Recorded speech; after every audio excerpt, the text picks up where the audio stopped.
বলুন ঠিক কিনা? আমাদের সমাজে অনেক ধনী মানুষ আছে, আফসোস করে।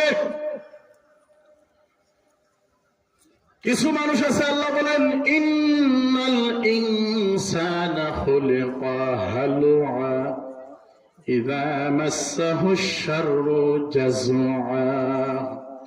নিশ্চয়ই মানুষের ভিতরে কিছু মানুষ আছে, আর মানুষের সম্পর্কে আল্লাহ বলে ইন্নাল ইনসানা খুলিকা হালুআ। নিশ্চয়ই মানুষ স্বভাবগতভাবে চালাক। মানুষ স্বভাবগতভাবে চালাক কেন বলা হয়েছে? এই কথা বললে অনেক লম্বা আলোচনা করতে হবে। কারণ এই যে আদম আলাইহিস সালামকে আল্লাহ যখন রুহু দিয়েছিলেন, আদম আলাইহিস সালামের রুহু দেওয়া মাত্র তিনি দাঁড়ায় গেলেন, তাড়াহুড়া করলেন। এই তাড়াহুড়া স্বভাবটা আর মানুষের কিছু ফাঁস কাটাইয়ের অভ্যাস, এটা মানুষের স্বভাবগত ভাবে আছে।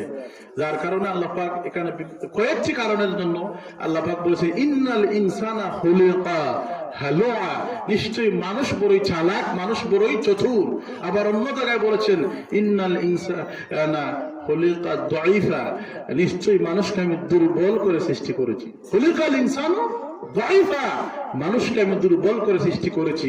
দুর্বল এজন্য যে তুমি যত বড় ক্ষমতার অধিকারী হও, প্রধানমন্ত্রী হও, রাষ্ট্রমন্ত্রী হও, রাষ্ট্রপতি হও, এমপি হও, যাই হও, চেয়ারম্যান হও, মেম্বার হও, একদিন তোমাকে মৃত্যুর স্বাদ গ্রহণ করতেই হবে। যেহেতু তুমি মরবে, সুতরাং তুমি দুর্বল, তুমি সবল নয়। জোরে বলুন ঠিক না বেঠিক?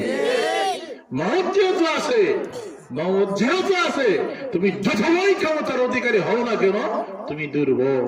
জোরে বলুন ঠিক কিনা? এই জন্য আমি আলোচনাটা আনলাম। আমাদের সমাজে কিছু মানুষ আছে খুবই চতুর, চালাক। ইন্নাল ইনসানা খুলিকা হালুআ ইযা মাসসাহু শাররু জাযুআ।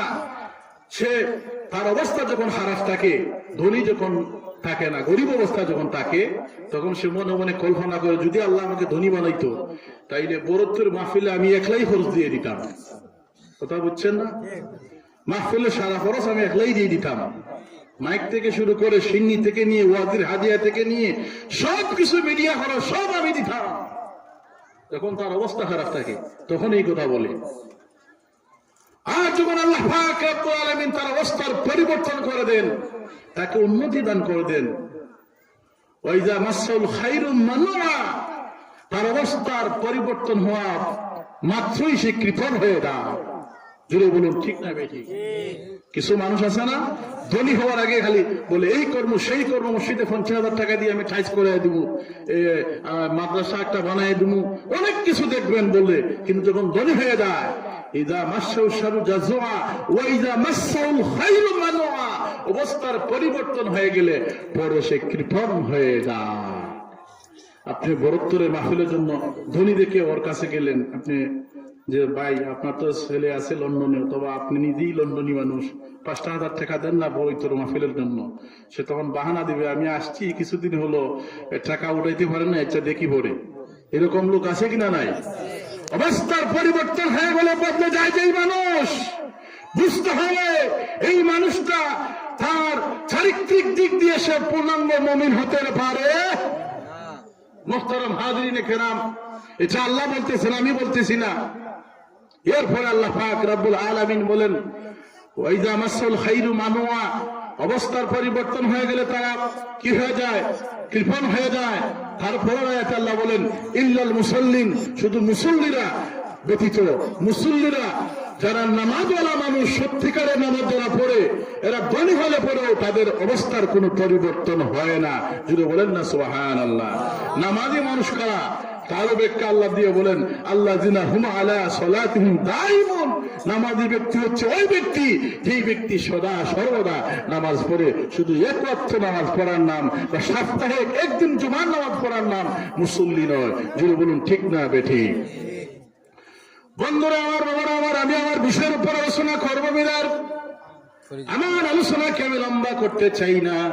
মক্কার কাফের উকবা ইবনে আবু মুয়ত, সে ব্যবসা করত, তার মধ্যে ভালো কিছু গুণ ছিল, আগেই বলেছি সে ব্যবসায়ী ছিল উকবা ইবনে আবু মুয়ত। এবার সেই ব্যবসা যাওয়ার আগে তার নিজের অলিমা সে করবে। অলিমা বুঝেননি? বিয়ের পরে অলিমা হয় না? এই কথা বলেন না কেন ভাইজান? মুরব্বী বাবারা বলেন বিয়ের পরে অলিমা হয় না?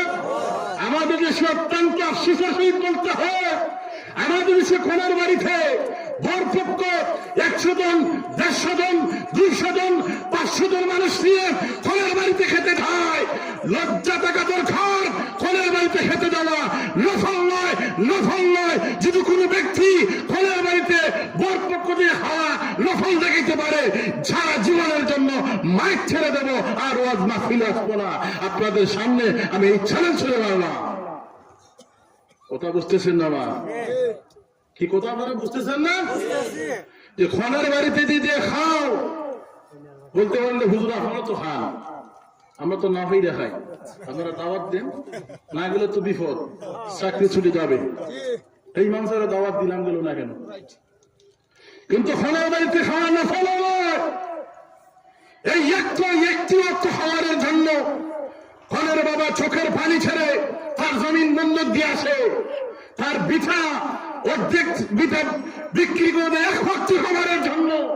আজকে সময় বুঝি কি এই কথা বলা, আজকে আপনার ওয়াজ মাহফিলে বলা হয় না, এগুলো জরুরি কথাবার্তা। কিন্তু যেটা করার সুন্নত ওলিমা, ওইটা দামানদের পক্ষ থেকে করতে হয়, ওইটা করে না। শোনা বন্ধু খেলা জানে, কথা বলুন ঠিক না বেটি? শোনা বন্ধু কি জানে? খেলা জানে। বন্ধুরা আমার, আল্লাহ নবী বিশ্ব নবী মুহাম্মদ রাসূলুল্লাহ সাল্লাল্লাহু আলাইহি সাল্লাম আয়েশা সিদ্দিকারকে যখন বিবাহ করেছিলেন, আমার আপনার নবী, সুবহানাল্লাহ বলেন, আমার আপনার নবী আয়েশা সিদ্দিকা রাদিয়াল্লাহু তাআলা আনহাকে বিবাহ করে আল্লাহর নবী নিজেই নিজের বাড়িতে ওলিমার আয়োজন করে আয়েশার পক্ষের মানুষ এবং নিজের গোষ্ঠীর পক্ষের মানুষ এবং ওনার সাহাবায়ে কেরামদেরকে নিয়ে আল্লাহর নবী ওলিমা করে দাওয়াত করে খাওয়াইয়েছেন। এটা নবীর সুন্নাত। জুড়ে বলেন না সুবহানাল্লাহ। ওলিমা করা কি? কথা বলেন না, ওলিমা করা কি? কিন্তু সেই ওলিমার সুন্নতকে আমরা পালন করি। আমরা তো খালি খনের বাড়িতে খাইতাম। বলুন ঠিক না বেটি? মক্কার কাফের তার নিজের ওলিমা করবে, সে মনে মনে চিন্তা করলো ব্যবসায় যাচ্ছে, যে এবারে ব্যবসা যাওয়ার পরে আমার ব্যবসা যদি ভালো লাভ হয়, আমি এমন একজন ব্যক্তিকে আমার এবারের মাহফিলের আয়োজনে প্রধানমন্ত্রী বানাবো, যেই ব্যক্তি চরিত্রের দিক দিয়েও থাকবে আরবের মধ্যে সবচাইতে উত্তম চরিত্রের অধিকারী, যেই ব্যক্তি বংশের দিয়েও থাকবে সবচাইতে উঁচু বংশের মানুষ, যেই ব্যক্তি তার দেহ তার অভাবের দিক দিয়া সৌন্দর্যের দিক দিয়া সে থাকবে আরব কি আরবের মানুষের মধ্যে সবচেয়ে সুন্দর মানুষ। জুড়ে বলেন না সুবহানাল্লাহ। এটা প্রতিজ্ঞাটা কার? একজন কাফেরের। উকবা ইবনে আবু মুইত তাফসীর জালালাইন শরীফ গুলো দেখবেন, তাফসীর জালালাইন শরীফ, তাফসীর রুহুল বায়ান, তাফসীর রুহুল মানি, খানজালিমান খাজাল আরফান, আল্লাহ মাহমুদ রাজা ফাজিল বিল্লাহির তাফসীর করেছেন। তাফসীর নাঈমের মধ্যে আনা হয়েছে, তাফসীর আব্বাসের মধ্যে একই ঘটনা বারবার নকল করা হয়েছে। যদি বলেন না সুবহানাল্লাহ। আমি কেন আলোচনাগুলো আনলাম? যে আল্লাহ নবীর সাথে কেমন জুলুম করলো, এই ঘটনা না শুনলে আপনি বুঝবেন না। উকবা ইবনে আবু মুইত কাফের ব্যক্তি, মানত করলো কি তার লাভের অংশ দিয়ে সে যখন আসবে ওলিমা করবে, মক্কার মধ্যে যেই ব্যক্তি দামি সম্মানী দেখতে সুন্দর তার বংশ ভালো তাকে দাওয়াত করবে। সে যথা নিয়মে তার ব্যবসা থেকে যখন ফিরে আসতে দেখলো প্রচুর পরিমাণ লাভ হয়েছে, প্রচুর পরিমাণ লাভ হতো। কোনো মুসলমান হয় নাই। কি হয় নাই? মুসলমান হয় নাই, সে কাফের। যখন বিশাল অঙ্কের টাকা নিয়ে ফিরে গেল, ফিরে আসার পরে সে চিন্তায় পড়ে গেল কি করা যায়, কাকে প্রধান অতিথি বানানো যায়। আজকে তো আমরা যে আমরা প্রধান অতিথি সিলেক্ট করার ব্যাপারে তো কই না, কে কি আমরা যে কাউকে প্রধান অতিথি বানায় দেয়। অনেক সময় লোকাল অনেক বক্তা আছেন, যেই হুজুরের হাতে হাজার হাজার ছাত্র পড়েছে, ওনার ছাত্র ঢাকা দিয়ে ওয়াজ করতেছে, উনি একটা মাদ্রাসার মুহতামিম, হাজার হাজার ছাত্র উনি লেখাপড়া করিয়েছেন, আজকে উনি লোকাল হওয়ার কারণে দাম পান না। গ্রামে যদি আপনার সন্তানকে আপনি ইজ্জত না করতে পারেন, বাহিরে আপনার সন্তান কি সম্মান পাবে? জুড়ে বলুন ঠিক না বেঠি?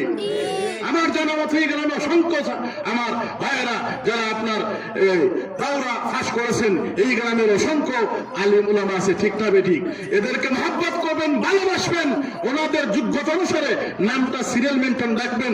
যদি আপনার গ্রামের সন্তান, যদি আপনার গ্রামের ছেলে, যদি আপনার পাশের ঘরের, কিন্তু তার যোগ্যতা যদি ঠিক থাকে, তাকে আপনি আগে বসান। কারণ কি, এটা তার যোগ্যতার দাবি। আর যদি আপনি সেই দাবি থেকে আপনি তাকে হেনস্থ করেন, এছাড়াও একদিন জবাবদিহি করতে হবে। যদি বলুন ঠিক না বেঠিক?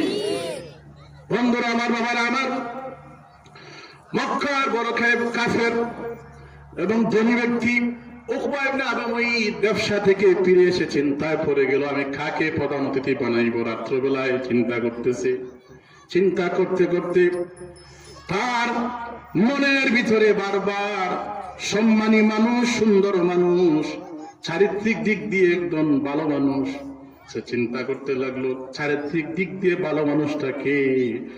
অনেকক্ষণ চিন্তা ভাবনা করতে করতে করতে করতে সে তার মনকে বলল, রে উকবা ইবনে আবু মুঈত, কেন এত বেশি ভাবতেছো? উকবা ইবনে আবু মুঈত, তোমার অন্তর চক্ষু কি দেখে না?